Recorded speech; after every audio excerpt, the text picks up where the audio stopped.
Aujourd'hui, je vais vous parler du grand poète Nizami Ganjavi.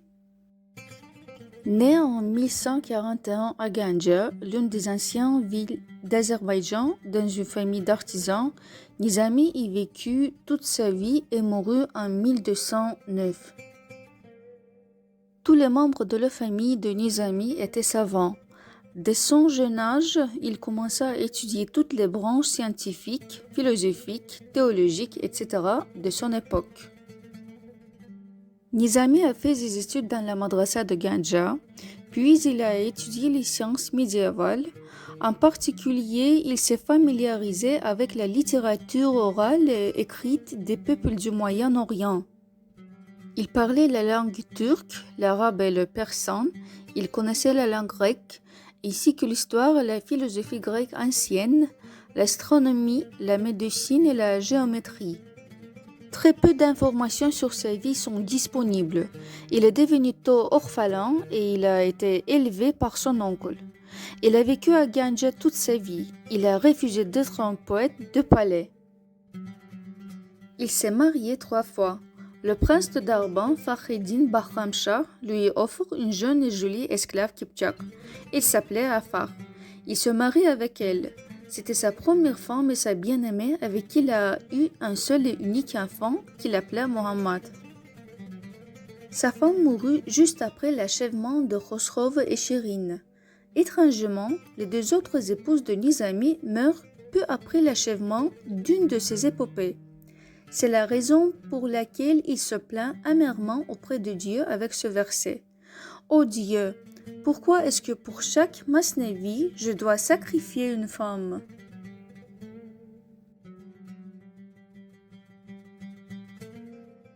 Les poésies lyriques de Nizami Ganjavi se distinguent par un grand talent artistique, une attitude laïque envers l'amour, des pensées humanistes sur le destin humain. Pour Nizami Ganjavi, le critère de la personnalité était l'humanité.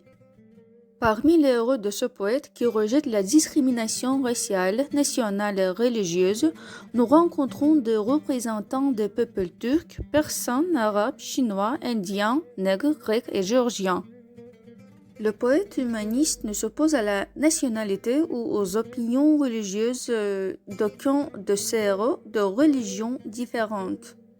Cependant, Nizami Ganjavi est entré dans l'histoire de la littérature mondiale en tant qu'auteur de Khamseh, composé de 5 poèmes. Première, Le trésor des mystères. Deuxième, Khosrow et Shirin. Troisième, Lili et Mejnoun. Quatrième, Les 7 beautés. Et cinquième, Le livre d'Alexandre.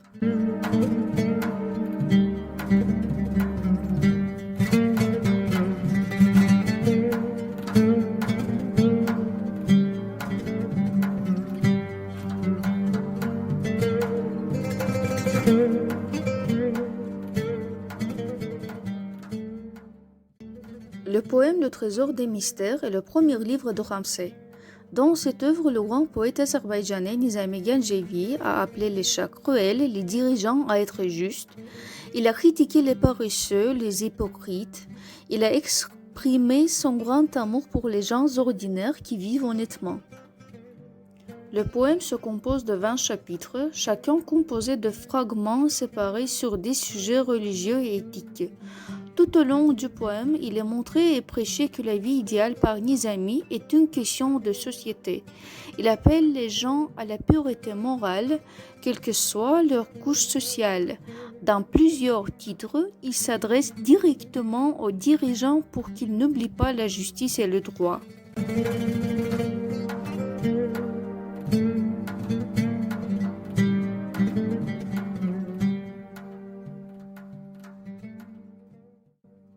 Khosrow et Shirin constituent la deuxième œuvre de son Khamseh. Le thème du poème est tiré des légendes et des mythes sur l'amour entre le dirigeant de l'Iran Khosrow et la belle azerbaïdjanaise Shirin. Bien que Khosrow, qui a étudié avec des scientifiques et des éducateurs spécialisés depuis son enfance, ait des traits de caractère inhabituels, sa vie gâtée dans l'environnement du palais l'a forcé à faire les mauvais pas. Mais Khosrow est vaincu par Shirin, qu'il aime d'un amour pur et sublime. Il doit passer par l'éducation de Shirin et cette éducation le transforme en une vraie personne. Au final, Khosrow atteint le niveau d'un homme parfait qui, bien qu'étant mortellement blessé dans son lit et brûlant de soif, n'ose pas réveiller le Shirin fatigué pour demander de l'eau. En changeant Khosrow, Nizami a voulu donner une leçon au prince de son temps pour montrer le rôle élevé de l'éducation dans la morale humaine. L'un des personnages principaux du poème Khosrow et Shirin est Farhad. Farhad est un tailleur de pierre qualifié et un architecte qui fait des miracles avec son cendrier. Il aime Shirin avec un sentiment profond dès le premier moment où il le voit. Afin de dissuader Farhad de cet amour, Khosrow lui offre une grande richesse.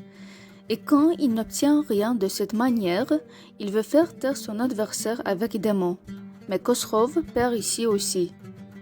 Ne parvenant pas à briser Farhad avec des mots, Khosrow lui impose une condition difficile, lui confie un travail qui ne peut être surmonté, comme traverser le mont Bisoutoun et ouvrir la route à partir de là. Farhad gravit la montagne et accomplit la tâche de Khosrow. Incapable de vaincre Farhad, Khosrow le trahit. On lui dit que Shirin est morte. Farhad croit en cette nouvelle parce qu'il a un cœur pur. Son cœur explose et il meurt.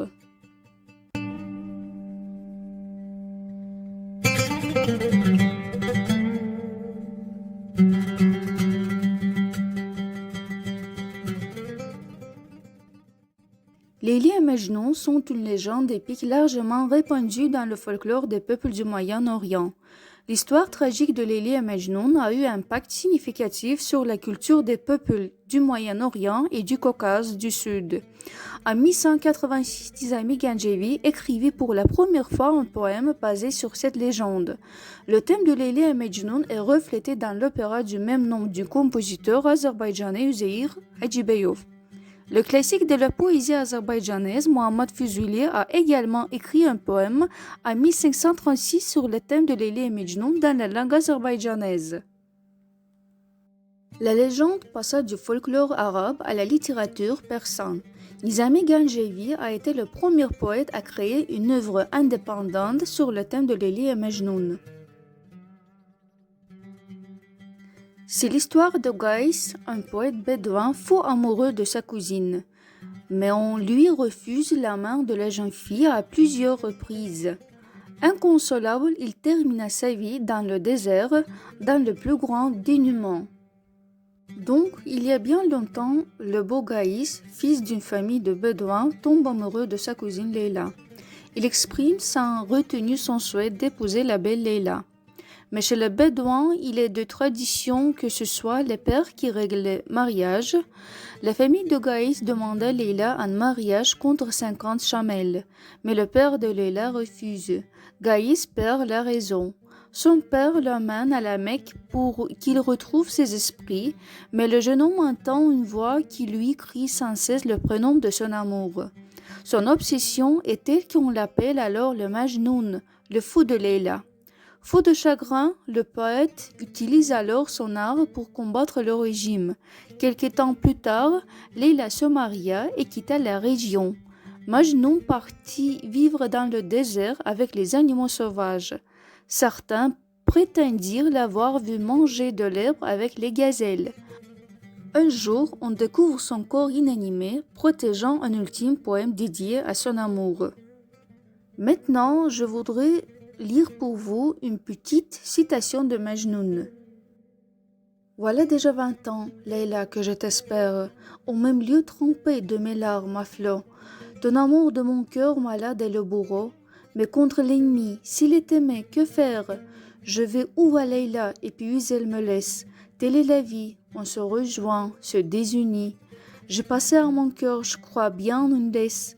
Leila me traîne ainsi partout, et je la suis. La nuit est mon chemin, mon voyage. Il me semble être le fou dont tout le corps se désassemble.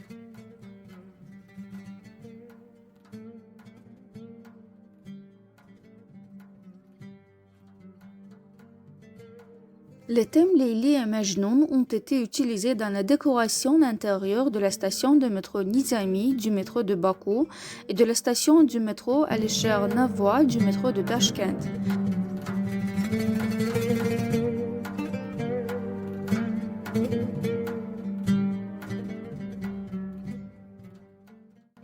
Les Sept Beautés ou le livre de Bahram est une épopée romantique du poète Nizami Ganjavi écrite en 1197. Après la naissance de Bahram, sur les conseils des sages, il fut envoyé pour être élevé par le roi arabe Nouman. Sur ordre de Nouman, un beau nouveau palais a été construit, Karnak. Une fois, dans l'une des pièces du palais, Bahram trouve les portraits de 7 princesses de 7 pays différents dont il tombe amoureux. Après la mort de son père, Bahram retourne en Perse et monte sur le trône. Devenu roi, Bahram se lance à la recherche de cette princesse et les ayant trouvées, les épouse. Il ordonne à l'architecte de construire 7 bâtiments majestueux, un pour chacune de ses nouvelles épouses. Après l'achèvement de la construction, les princesses s'installent dans leur palais. Bahram rend visite à chaque princesse un jour spécifique de la semaine. Chaque princesse raconte son histoire au roi. La deuxième ligne thématique du poème est la transformation de Bahram Gur d'un prince frivole en un dirigeant juste et intelligent qui lutte contre l'arbitraire et la violence. Les années passent. Alors que le roi était occupé par ses fins, l'un de ses vizirs a pris le pouvoir dans le pays. De façon inattendue, Bahram découvre que les affaires de son royaume sont en désordre. Il condamne le méchant ministre à la peine de mort et rétablit la justice et l'ordre dans son pays. Après cela, Bahram ordonne de transformer les 7 palais de ses femmes en 7 temples zoroastriens pour adorer Dieu, tandis que Bahram lui-même part à la chasse et disparaît dans une grotte profonde. En essayant de trouver un nain sauvage, Bahram trouve sa tombe. En 1959, une statue Bahram Gur a été érigée à Bakou, représentant Bahram Gur, le protagoniste du poème Sept Beautés, tuant un dragon géant ressemblant à un serpent. En 1952, compositeur azerbaïdjanais Karakarayev a composé le ballet Sept Beautés sur la base des motifs des Sept Beautés de Nizami Ganjavi. En 1979, la station de métro Nizami à Bakou a été décorée par le peintre azerbaïdjanais Mikhail Abdullayev avec des peintures murales en mosaïque inspirées des œuvres de Nizami dont elle porte le nom. 3 de ces peintures murales montrent les héros du poème Sept Beautés. Au début des années 40, le compositeur azerbaïdjanais Üzeyir Hacıbeyov prévoyait de composer 7 romans basés sur le poème de Nizami Ganjavi, Sept Beautés, conformément aux 7 belles images de Nizami. Cependant, Hacıbeyov n'a pu écrire que 2 romans. Sans toi, Her gecem oldu keder, össe felaket sensiz. et cher bien-aimé. Hüsnün güzel ayetlerin sevgili canan olmuş bütün alemde senin şenine şayan.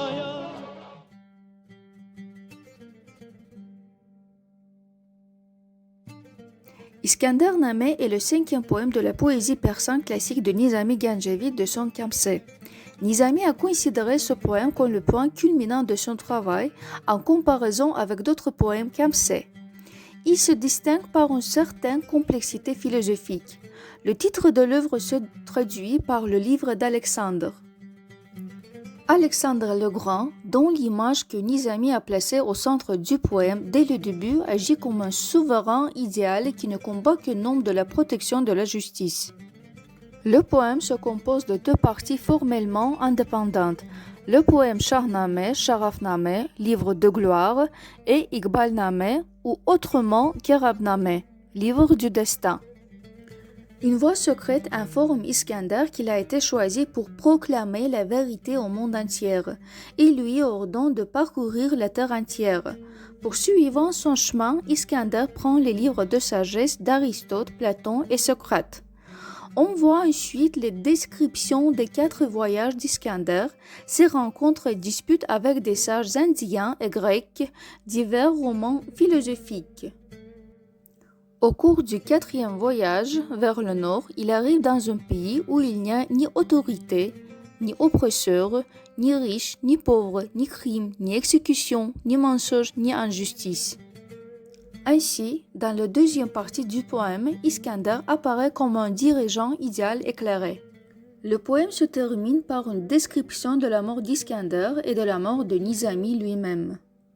Les principaux épisodes de la légende d'Alexandre sont rassemblés dans Sharafnameh, la naissance d'Alexandre, sa succession au trône macédonien, la guerre contre les Noirs qui ont capturé l'Égypte, la guerre avec les Perses qui se terminèrent par la défaite et la mort de Dar, et le mariage d'Alexandre avec les filles de Darius et un pèlerinage à la Mecque.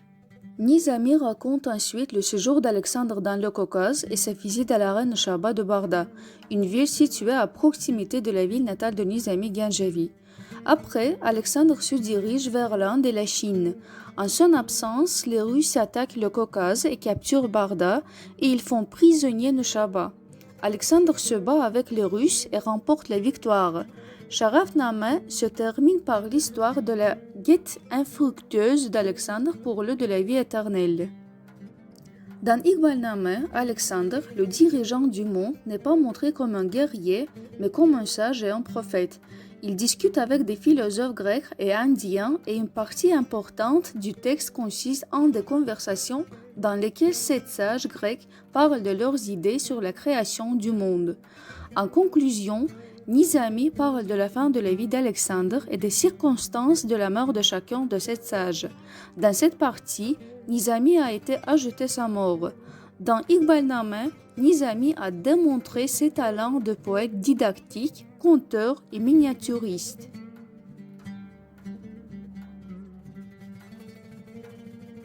L'œuvre de Nizami est une contribution à la littérature de l'Orient et de l'Occident. Goethe était considéré Nizami comme l'un des 7 poètes de génie de tous les temps et de tous les peuples. Le nom du grand artiste est immortalisé en Azerbaïdjan. Dans notre pays, il y a des écoles, des musées, des rues nommées Nizami Ganjavi. À l'initiative et avec le soutien de l'État indépendant d'Azerbaïdjan, des monuments de Nizami Ganjavi ont été érigés à Moscou, Pékin et Rome. Les œuvres immortelles du grand artiste Nizami Ganjavi sont toujours jeunes, pertinentes, humaines et modernes. Nizami est le grand gardien de l'humanisme, de la justice, de l'égalité pour tous les temps.